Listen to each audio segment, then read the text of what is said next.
All right, what's going on, everybody? Jared Barnes here, back with another episode of the Jared Barnes Show. Today is June 25th, 2021. What a year it's been. What a week it's been. Second episode of the week. Glad to bring in a guest and a good friend of mine, E, from E on the mic. How you doing today, my man? Oh. What's going on? Ooh, okay, we're getting so close right here, Jared. Gotta be COVID restriction there. What's going on? Yeah. What's up, my man? What's going on, Jared? Long time no see. New layout. I see. New layout. I see you, Jared. You're getting all fancy there. What's going on? What's going on? I'm good, man. Glad to have you on. It's been a while since I've even had a guest, let alone have really been back into a legit recording schedule. But I'm glad to make you the first guest back from my kind of hiatus, I guess. So yeah, I know. I when you came back, I was like, damn, this man came from a hiatus road there. Yeah, I see. I was like, yeah, different person too. Yeah, bro. I dipped and was out for a while, but I'm glad to be back. Glad to see that throughout the entire thing, even my hiatus, bro, I noticed like you're like the most consistent, like one of the more consistent, because there's an episode that you do every single week. You put out TikToks every single day. The grind is for real. I can see it. You work very, very hard. Your TikTok started to blow up there for a little bit, man. I was happy. I'm excited for you, bro. Yeah, I appreciate it, man. You know, I just finished my season finale last week, just with Jay the Plug. Shout out to him. Finished that season. It was a great season. I think just taking a month off to it, see where I can go with it. Maybe go to focus on more Dolphins and Heat, since I'll talk about that so much, Jerry. You know. Yeah. And just been posting consistently on TikTok as well. Just trying to be with the community, just building a community there. So, you know, comes right back to the show, you know, at the same time, but always always don't take it for granted, you know, always be humble with it. That's what I will say about those experiences. Yep. Never forget them people that were with you from day one, you know, because they're like, hell yeah. Your main supporters too. They're going to be with you to the end. They'll be with you from the beginning to whenever it may take you. And it's like, it's amazing that them people will just, even if you're on a hiatus like I was, they'll check up on you, ask how you're doing and stuff like that. Like, it means a lot to like us creators. For real. That's some real shit. Sorry for cursing there. But hey, you're all good, my man. You do whatever makes you feel comfortable. We'll just I know it's your show. It's not my show, but you know. Yeah. Nah, listen, I'm good with it. I just don't do it on my show is all that. Like, I will every once in a while, like throw one in there, but like it's not like what I do. But like if it needs it, I'll throw one in there. Oh yeah. All right. Well, we'll get that going. Yeah, we'll get into some NBA talk here. And first thing I got up on mainly because I saw quite a few people saying it today. The other night, 2 nights ago, after the Hawks won game 1, a lot of people are saying, is Trey Young? Well, they're not saying is Trey Young. They are saying that Trey Young is better than Luka Doncic. Which is, I saw maybe 10 to 15 people with that take just today. And I personally don't believe I think they're capping. I don't think they actually even believe that. I think it's a bit of an overreaction. But because Luka is very good, Trey's also very good. Trey has established himself as a star in the league in this playoff run. But anybody that watches the NBA knew that Trey, this is how Trey is. Trey is legit. How do you feel? Do you think, is Trey Young better than Luka, or? I feel right now, I think the reason why everyone's saying that Trey Young is better than Luka, because Trey Young has been actually advancing in his first time ever in the in the playoffs, than Luka, because Luka has been always in the first round. I can see why people are saying that right now, and how his experience beating the New York Knicks, that they were not favored. Against the 76ers, they were not favored. And then just being the Bucks at their house, which they haven't lost all season in the playoffs, is fantastic. 48 points last night, almost a triple-double, really. But is Luka still the main guy? I know everyone's on the hype train for Trey Young, especially in those playoff runs. For me, I think Luka is still the guy. He's shown him more than Trey. Trey's actually just finally showing his true potential, what everyone was saying. Because one saying, you can say this guy's good in college, but can he be good in the pros? And right now, Trey Young is doing good in the pros. And some people have been throwing out there some superstar status, because everyone's saying if Luka's a superstar, then Trey Young is a superstar, if you want to put it in that perspective. But for me, I can see where everyone was the hype as of right now. To me, I still say Luka over Trey Young. But I know some Atlanta fans are going to fight me for that. But hey, listen, I'm just saying for facts. Luka has been showing a lot impressively. and also Trey Young has with his floaters. Those floaters are dangerous because those big men, of course, Lopez and Giannis, because Lopez didn't do nothing in the paint, was just kind of doing like this, and then couldn't do nothing after that. And doesn't even drives up to even block Trey Young's shot. But for me, I think Luka is a much better player than Trey Young as of right now. Although Trey Young might even get to the finals. That'd be a hot topic right there. If Trey Young gets to the finals, that he's legit better than Luka if he makes that to the finals against that Bucks team. But of course, it wouldn't be helpful without John Collins, and then the other supporting cast is Herter, for example, Bogdanovich, for example, Capella.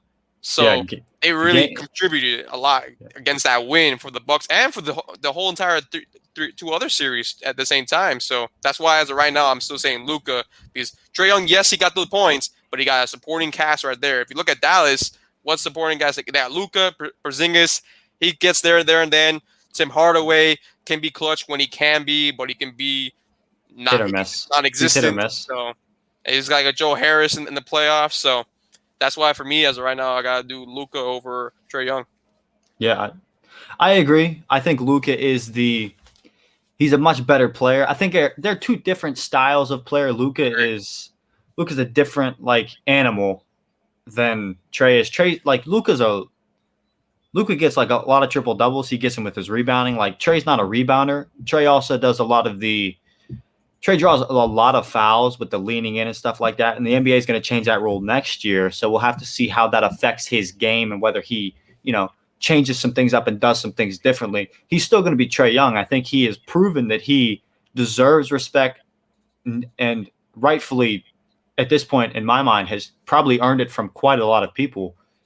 He's done very well in this playoff run. Game ones, I don't know if you saw his stats in just game ones, but they don't have home court advantage versus anybody.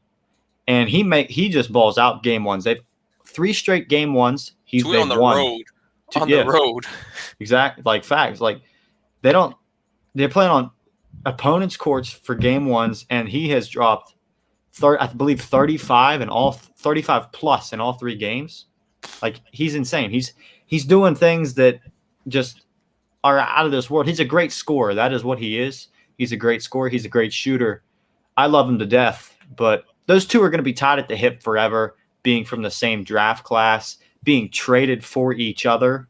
I mean, those two are going to be talked about for a long time coming, and I think it's good for the NBA that this is the kind of debates we as fans, we as content creators, and we as just sports lovers in general are talking about.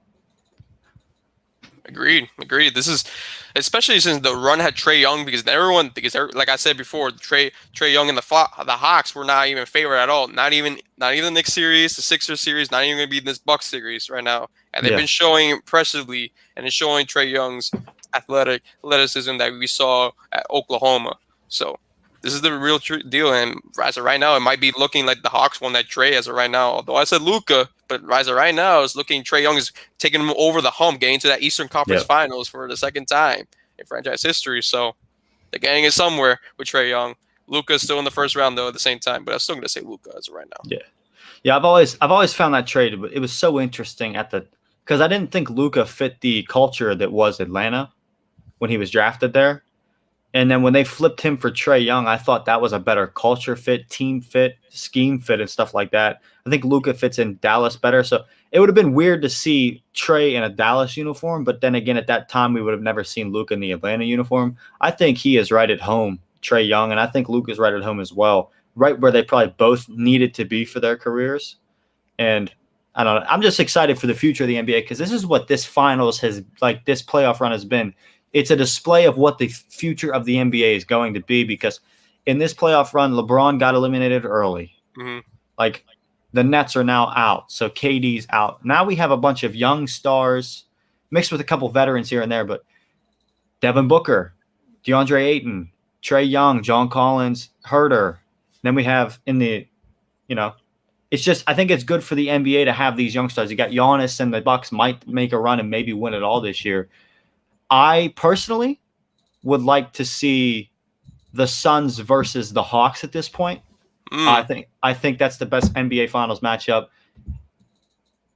that I would like to see, just my preference, because I've so much enjoyed watching Trey Young this playoff series, like not this playoff series, but this playoff run. I don't know, what finals matchup would you like to see?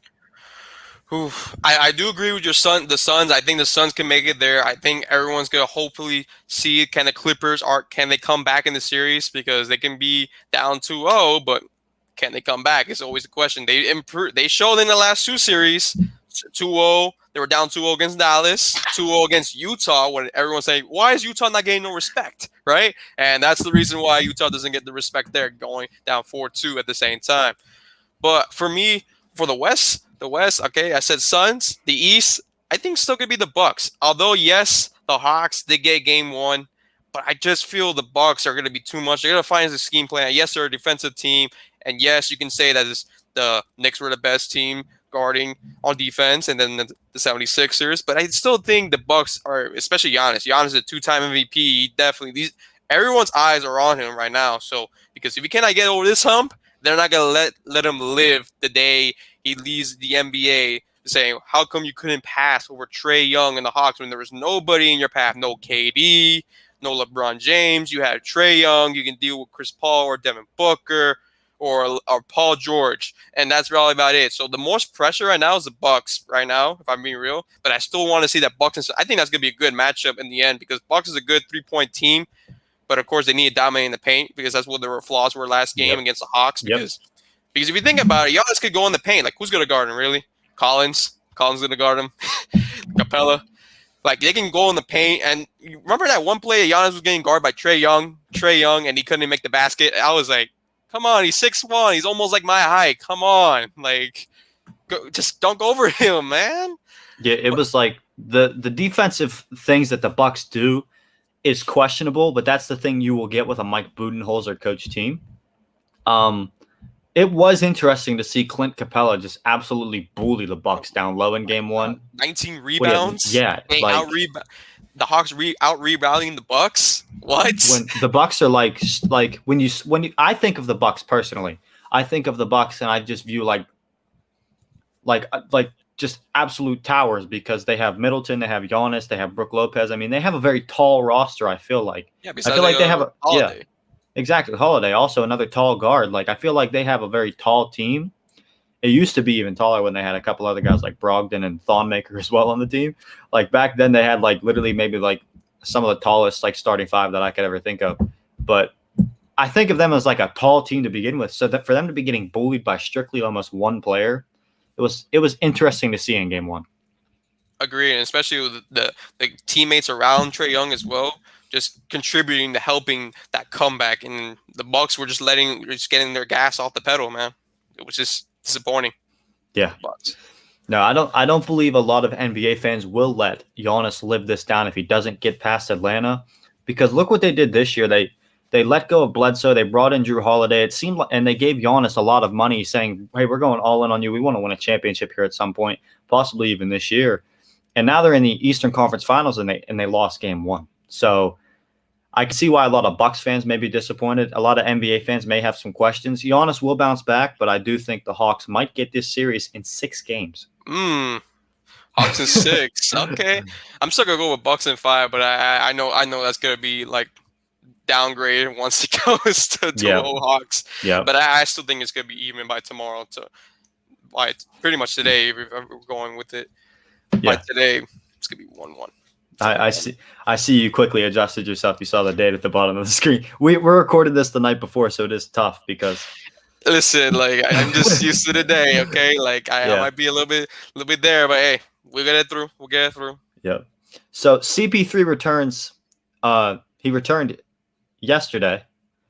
We can't really talk about it because we haven't seen him play. But what do you think CP3 brings to the Suns that is going to help them in Game 3? I think it's going to bring them some leadership to them because you've seen them on the Suns. Every time they win, they show Chris Paul on FaceTime. They always they're a huge leader, and he's a huge leader for the team, for any team he goes on, really, because he's experienced player since 2005. He knows how it is, and they know how much they want him to get a championship ring at the age of 37.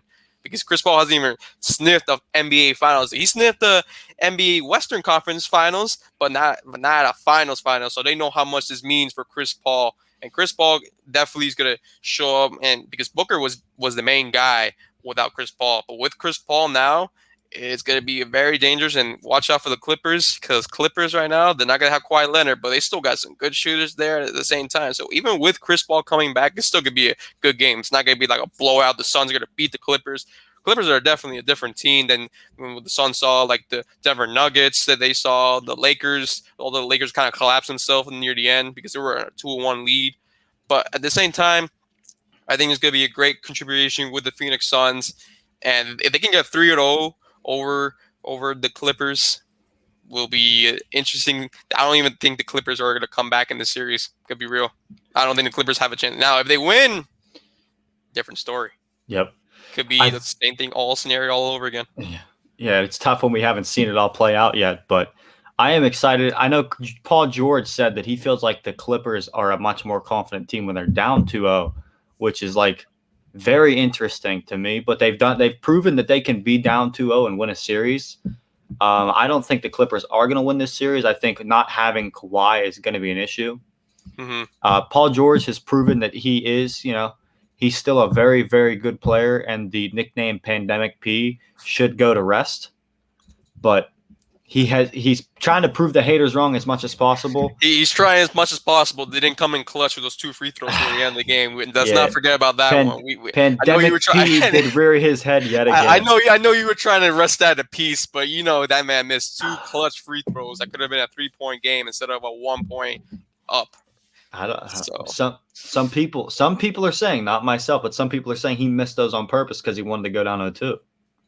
Not me. No, I mean, listen. Whoever says that, they're just trying to make us. They were trolling. They were trolling. They said afterwards they were attention trolling. like this right here, Jerry. It's just trying to mix it up, saying the Clippers are gonna come back. They go, Clippers in 6. Clippers in 6. I believe it. Trust me. That's all the Los Angeles Clippers trying to get over the Lakers right there. It's just I don't know how many Clippers fans there really are, but very rare. And then if they make it to the finals, all of a sudden you see Clippers fans on every single social media that you've never seen in your life. It's like, since when were you a Clippers fan, for example? It's like, oh, I've been there since 1989. Shut your. Yeah, you've been watching the Lakers. Is what you've been doing. We know what you've been doing. They just switch caps. Like, all right, I'm a Clippers fan for the night. Hey, let them do it. Let them be. I care less. I respect bandwagon fans. It's tough to be loyal. I mean, if you're a Kings fan, I understand that, but it is what it is. I mean, you haven't been there since 2007, so I'll respect that. I mean, the best player maybe was like Cousins during that time, but he didn't even make it to the playoffs. So no, and even with De'Aaron Fox and Marvin Bagley, like it feels like they're still way off. Like they're still missing a player or so in that team to even make it contenders. Exactly. I mean, especially in the division they're in, that's even worse. The division they're in, the Lakers, Warriors, you're already starting off bad right there. So the Clippers too. So. All right, and so one of the last NBA topics I have before we play a game here is, I don't know if you heard the reports of the Nets are supposedly listening to Kyrie trade offers this summer.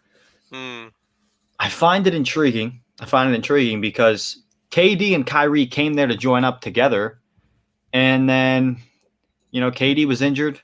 The first season they were there, didn't play at all. Kyrie played, then got hurt himself. Then this season, Kyrie decided to take multiple times where he just disappeared from the team because he wanted some time off. I can see where the organization may be slightly frustrated with Kyrie. I don't personally think KD is going to let that fly because they teamed up to play together. I think KD will make a case for him and Kyrie will still remain in Brooklyn. How do you feel about this? I think I agree with what KD is saying there. I think KD is going to try to make sure that Kyrie doesn't go anywhere because it shows in the playoffs when there was just only KD and Kyrie, they were fluent with each other because it showed once Kyrie went down and then when James Harden tried to come back and play, it was just never the same because Kevin Durant is not that guy where you can just take on a team and say, all right, I'm the team captain right here and I'm going to distribute to everybody. That's Kyrie's job. That's James Harden's job on the team because he's not like the main guy to do all that. He's just more of a scorer. than passing the ball, distributing to every single player. Like he distributes, but he's Yeah. more of a shooter Yeah. than just distributing the ball, because that's what if you saw in that Bucks series, he had to be that, and he never did it in OKC, he never did it in Golden State because they No, had stacked teams right there.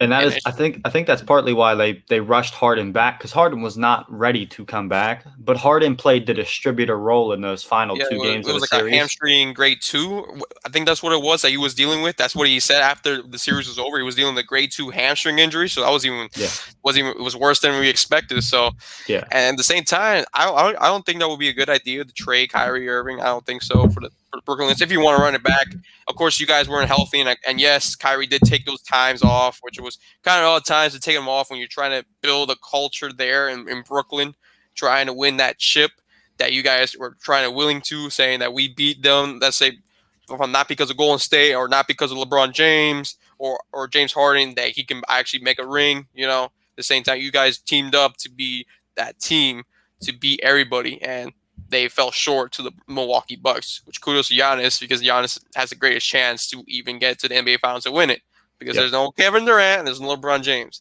Yep. But going back to the Kyrie, I think for me, I don't think Kyrie will be traded. I think they're just going to resolve it just behind closed doors. Not like how Ben Simmons is dealing with, but I think it's going to be behind closed doors. They're going to figure something out, and there's not going to be no trade. I'll be shocked if I see a trade for Kyrie Irving. All right, and that leads us into my game, Trade or Stay, NBA edition. All right, First time I'm ever doing this, might also be the last time I ever do this. We are going to see how this plays out. Welcome to Trade or Stay. First contestant up that we will bring to the board is Ben Simmons. Would you trade him, or would you let him stay? Trade. I think that's no question about it. I think for him, I think he needs a fresh start going somewhere else. I don't think the Sixers are going to win with him, with Joel Embiid.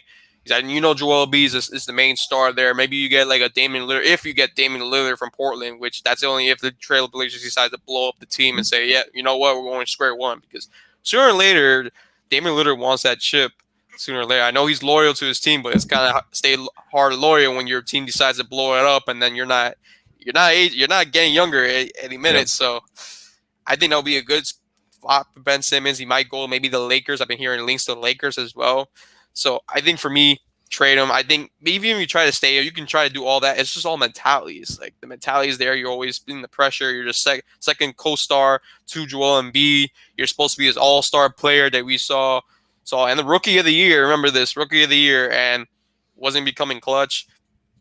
But he was having some demons in his mind, not making those free throws, and it came crucial. And Wizards spot it, and the Hawks finished it off. So at the end of the day, I would trade Ben Simmons for me. I would trade Ben Simmons as well. I think a lot of people have questioned his work ethic. Doc Rivers said he would force him to go to the gym. They want to make him play forward. But I personally think he's a young star with massive potential. A lot of people saying that he could develop his shot, but he's been in the league, 4 to 5 years, and he's still failed to do that. And I believe that you're not going to continue to be able to develop a shot if you've been in the same place for 4 to 5 years and you still haven't done that. I think someone's going to have to look to trade him. I don't know what his value would be at this time. I feel like it's still high because he's Ben Simmons. He's a Defensive Player of the Year type candidate. He is a great defender. He can distribute the ball well, but when he decides to go off, he's proven that he can go off. He dropped 40-plus points against the Jazz earlier in the year. I believe that he's still a good player. I just don't believe he's going to be a good player in Philly. I would trade him. Yeah, I would trade him. And just to add something into there, just remember, he wasn't very active in the fourth quarter. If you see the last 3 games of the fourth quarter, he shot nothing at all. Yep. And you want someone to actually get a win for your team, to be clutch in the jeans, especially in the playoff times like that. And if you have a player like that, what's good for keeping him? It's not helping you. All right. Next contestant up in the trade or stay game is Damian Lillard. Would you trade Damian Lillard? Or if you're the Blazers, would you try to keep him? I would try to keep him. He's been very loyal to that team. He got them to their first time playoff wins series back in 2014 or 2015 season. If you remember how they were in the drought for 13 years, they haven't won a series. And he said he's very loyal to the team, and he's been trying. The closest this guy was Western Conference Finals, but he got swept by the Warriors 4-0. But I think if I was the Blazers, I would try to get a coach because I know they just gonna let go their coach. Get a coach that's gonna deal with Damian Lillard, gonna contribute, and get him the pieces, that right pieces amount to get to that promised land that Damian Lillard wants to get to the NBA Finals. What he wants to bring home to the Portland Trailblazers for their franchise since a long time ago. So for me, if I was the Blazers, I would try to find some more pieces. Don't blow it up yet, but I'm having some fears that he might blow it up and they might have to trade him away, unfortunately. But for me, if I was a Blazer, I'll try to make any way possible to make him stay at the Trailblazers. Hey, I agree as well. But if I was him, I would want out immediately. If I was him, I would have seen it. The writing has been on the wall. He's clearly, I mean, his loyalty is awesome, but loyalty doesn't always win you rings. And when it gets talked about players that were great in Hall of Fame, when that stuff comes up, they talk about rings, and he has yet to win any. He's yet to appear in the finals, but he is one of the top players in the league today. And I believe if you pair him alongside another all-star that's not C.J. McCollum in a different place, I think you might see a finals run. If you pair him with Joel Embiid, maybe a finals run. You put him with LeBron, maybe AD. They would go to the finals, probably win it all. But if I was Damian Lillard, I would like to be traded. But if I was the Blazers organization, I would do everything in my power to keep him there. But I think Dame is probably closer to his way out in Portland than he is to continuing to play for them. Yeah, which that would be unfortunate. Yeah, for the Blazers. I just don't see how the Blazers can ever win. Because I don't think a lot of players want to come play in Portland. No one wants to go all the way up to Oregon and say, "Hey, I want to play here." Yeah. All right. Next player up in trade or stay, Bradley Beal. Would you trade for him and try to get him, or if you're the Wizards, would you try to keep him? Because through all this time, the Wizards have never done anything with Bradley Beal. See, the obvious answer would be trade Beal, which you've been hearing that probably for I don't know how many years you've been hearing Beal's and trade offers, trade rumors going to here, there, this and that. But to me, I think they're gonna keep him. I don't see them trading, although I still think they're gonna explode that team the way how it is. I think they're gonna blow up that team, or they're gonna actually add additional pieces there. But I think Beal is very committed to that team. So I don't think he wants to play anywhere else. I think he will probably be ringless at this point, but I don't see him going anywhere. Like kind of like John Wall's to the Rockets now, because of course of his injury as well. But Bradley Beal wants to stay at Wizards for life, and I don't see it happening. You've been hearing this trade rumors for a long time now, and I don't see it happening at all unless they give you like a couple of good first rounds and a good player. Maybe you assess with the young players you're gonna get, but I just don't see it. I just don't see it, Jared. I really don't see anywhere Bradley Beal's gonna go. Although I would be nice to see him get traded, but I don't see it. I think it's gonna stay. It'll be a shocker if you hear Bradley Beal. They'll probably trade Russell Westbrook before they trade Bradley Beal. So be honest with you. Facts. I agree. If I'm Bradley Beal, I think I'd stay, and I'd want Russ to stay as well. Those two as a combo were, in my opinion, very, very a great duo together. They have a lot of potential. If they would get anybody other than a trash can to play alongside of them, that would be awesome. Because the teammates, the team around those two was just an absolute dumpster fire. Yeah, they had Lopez. That's about the only person There was literally about nobody on that team. The kid that was in the 3-point contest a couple years ago that just kind of forgot how to shoot, I guess, is there. I can't say his name because it's a foreign name, but I know his first name's David Bertros. Whew, that's tough. He's a funny-looking white guy, so. Okay. Yeah, but yeah, he can shoot. But I mean, if I would blow up the team, I would try to bring in other support, like bring in a different supporting cast, maybe a couple vets on vet men, see what you can do, see who you can pair with them. I don't think they'd get another all-star caliber player in Washington, but I think it would be interesting. It will be interesting if they trade Westbrook and see what they get out of that, maybe to keep Bradley Beal. If you think about it, because Westbrook has a lot of assets that he can bring to the table for anybody out there. So.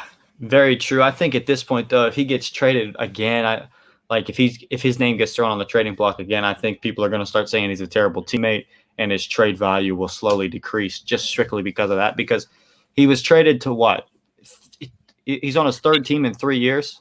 Yep.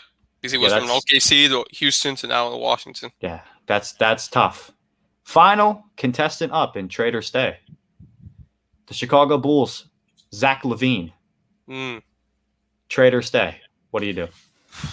Chicago.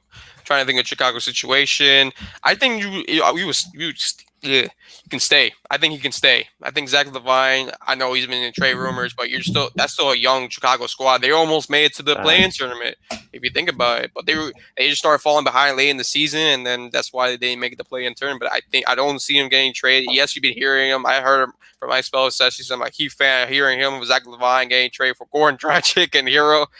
And I was like, I mean, it could happen, but I don't think that would be good for Chicago's cases there. But I don't see Zach LaVine. What a move that would be for the Heat, though. That'd be a nice move for the Heat. I wouldn't mind that at all. Hell yeah. But but we would probably throw in a first round knowing us. But anyways, back to Zach LaVine. But I think Zach LaVine's staying in there. I think they have a young squad there. I think they can build something in the draft as well. So find another player in the draft. You got some assets from the Orlando Magic from the trade earlier this season. So you can build off from there and see where you go from the East. They probably won't get that far up in the playoff rankings, but you still got a young squad, and keeping Zach LaVine was the key thing to their team. So I say stay.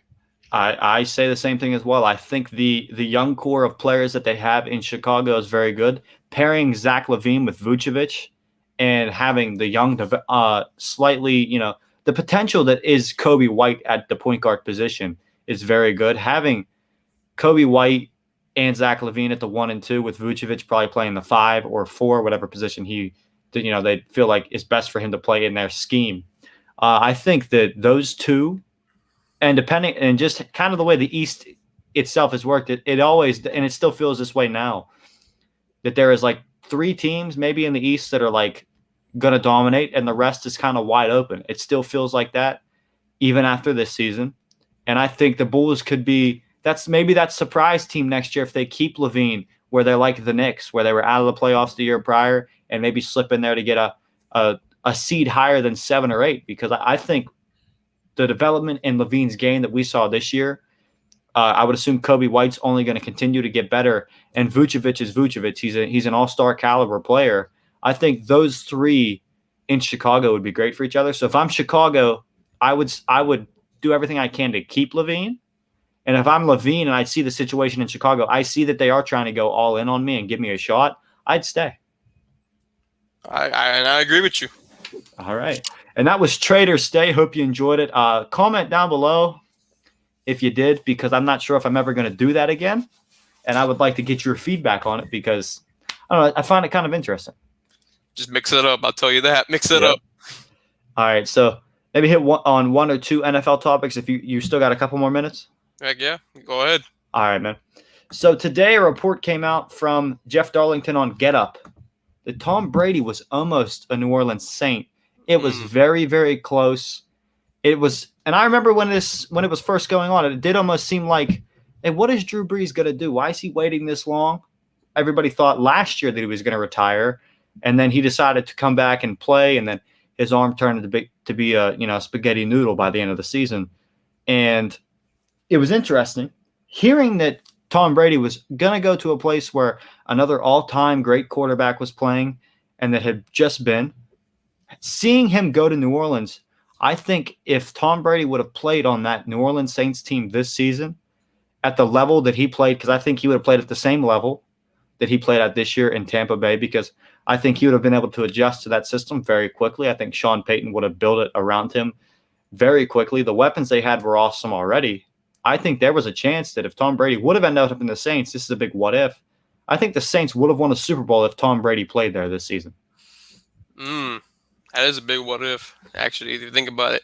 But the only reason why the Saints, of course, because they brought Drew Brees. Drew Brees was, once again, the other year before, he was passing touchdowns more than Tom Brady at the same time. So Drew Brees didn't have that wriggly arm after getting injured against the Chiefs that game. So he was still. So of course the Saints were going to go for Drew Brees. Yes, Tom Brady is a better player than Drew Brees, but Drew Brees is the main guy, and Tom Brady respects Drew Brees because they've been battling each other for the past centuries, if you want to put it in that way, perspective, or decades. Like that. It feels like centuries, but it's decades.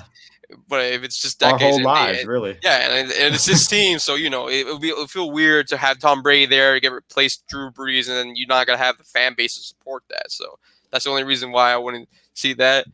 And it's gonna be very interesting once that video comes out tonight with Tom Brady talking about who he was referring to about that quarterback at the same time. It's like, you brought him that mother, Yeah. Not gonna say the word, but yeah. I talked about that in my last episode, actually, and I think I narrowed it down to what team it was. It got to be the 49ers. Come on now. I ruled them out, honestly. Come on. The 49ers, you know he wanted to be a 49er his whole life, and just to pass on him and this opportunity as a free agent. If you look at the team around the 49ers, their offense, they were stacked before the season started, of course, before all those injuries happened with the 49ers. They were stacked. Looked like they were going to be super contenders had Tom Brady on there. Let's be real. Jimmy G can bring you there, but not the way it seemed Tom Brady. He's won many Super Bowls than Jimmy G. Yes, he won one, but as a backup. Yeah. I narrowed it all the way down to 4 teams. I ruled the Bears out. I ruled the 49ers out. And the team that I came to a conclusion that I think it was the Tennessee Titans. Oh, the Tennessee. Oh, yeah. Okay. I can because they had to re-sign Ryan Tannehill, which inevitably led to, because Tom Brady, they were looking at Tom. And that was the team that beat Tom in the playoffs in New England. A lot of New England ties there with head coach Mike Vrabel. And, I thought that was the team. It might not be. I don't know if he's even going to reveal the team. I cannot wait for that episode of The Shop tonight. I think it's going to be very interesting. I'm going to watch that thing as soon as they drop it. I can see that point where Ryan Tannehill, because I remember Ryan Tannehill was on a 1-year contract and they had a chance to sign him, but yeah, I can see that because I know Ryan Tannehill and Tom Brady has played before, and Tom Brady is going to be the better quarterback than Ryan Tannehill. No questions asked. No question. At the same time, so excuse me, but it could be that. But I still feel the 49ers. There's Jimmy G. He was on 2 years, and it's like you're sticking with him. Shannon wants to see Tom Brady so bad. Yeah, I think they were thinking of Kirk Cousins for the 49ers. Come on. I like Kirk though. I know. I don't know why I like Kirk. There's just something about him. I don't know. Like he's funny to me. Like he's an average quarterback. You're never going to get anything spectacular out of him. He can get you some game winners, but he can't be clutch when it comes down to primetime games. Maybe that one game against the Saints in the playoffs. That's about it. Like other than that, in primetime showing, he doesn't show up at that time for Kirk Cousins, at least for me. Primetime Kirk was born in Dallas, like last year, 2 years ago. Primetime Kirk is real. I love Kirk Cousins. I think the narrative that Kirk is bad in primetime games is kind of skewed because like Kirk Cousins played for Washington for a long time. Like in any primetime game Washington got, they literally had to score like 30 to 40 points to even have a shot at winning the game, which was like ridiculous. But I think that's part of the reason that his primetime numbers were so bad because that when he was in Washington, he was not on any overly talented team. Oh yeah, let's be real. Some games he'd be good, and some games he'd throw interceptions, like 5 interceptions in a game. It's like, what the hell, Kirk? So what Justin Jefferson would be telling him. So it's Kirk Cousins. Yeah, Kirk, he's fun. But the last thing that I got, it's minor. It's something that I'm actually very excited about because like I love like changing up things. I love things that are different. Yesterday, the 24th, the NFL helmet rule changed where they will allow helmets for alternate uniforms that are different colors, which to me is cool because like I'm a visual person. Like I take in, like when I look at something, I love looking at the colors of things. And that's why I loved the color rush jerseys. Some of the color rush jerseys kind of stunk. Mainly because like certain teams, like they did their color rush jersey and I'm like, oh, this would be great if they were able to wear a different helmet color. Like if the Steelers were able to wear a yellow helmet with their all blacked out uniforms, like that would be cool. If the Denver Broncos were able to go back to the baby powder blue helmet, that would be cool. And if the Eagles were able to ever wear their Kelly green uniforms, I thought that would be cool. But that's all back now with the NFL changing their helmet rule in 2022. which one of the reasons I'm so hyped about it is because I want to see Tom Brady in that creamsicle uniform for the Tampa Bay Buccaneers. Okay, yeah, yeah. It'd be crazy. You see like the Buffalo Bills wear the old logo, the old Bison helmet, and the Yep. Patriots. Remember that game along, and the Yep. Tennessee Titans wearing the Oilers helmet. Will be very interesting to see. But I don't know if you'll see that in the next year or so. Who knows? Who knows where that will lead to? But we know for certain the Steelers should not bring back that bumblebee jersey. Bring it back. I love it. No, do not bring that back. You know damn well you don't want that back. I do actually. You want that back? Oh, if they wouldn't have done, well, it's such a bad uniform that you have to like it, you know. My God, it's a bad uniform, so you have to like it. That's just the worst argument. Because like a uniform can be so bad that you have to kind of like it. Like the Jaguars color rush jersey. I don't know if you ever saw that thing. I'm pretty sure that. I'm pretty sure. Well, what was it? The Tennessee Titans where Derrick Henry was like controlling the hell out of the Jaguars. Yeah, and I thought it was like. I can't remember if it was for some reason my brain thinks it was like a brown color, but that is not. That's definitely not a brown color. That is not it. It's not. Yeah, whatever. You're probably thinking Cleveland. Oh shoot! You're probably thinking more Cleveland. That's way north than Jacksonville. Okay, Jared. So hold on. There was like I'll pull it up right now. This man about to pull it up on the middle of the recording. I have to do it now because my brain stopped working. It was like brownish yellow actually. Here it is right here. I will share the screen here so we can see it. If you're listening to the podcast, I apologize. This is probably tough for you. Confused, like, what the hell is he showing me? I'm listening to the audio recording of this. Like, tough for you, but if you're watching the video, you'll see what I'm talking about. I'll describe it to you guys if you want. So it is. Oh, come on.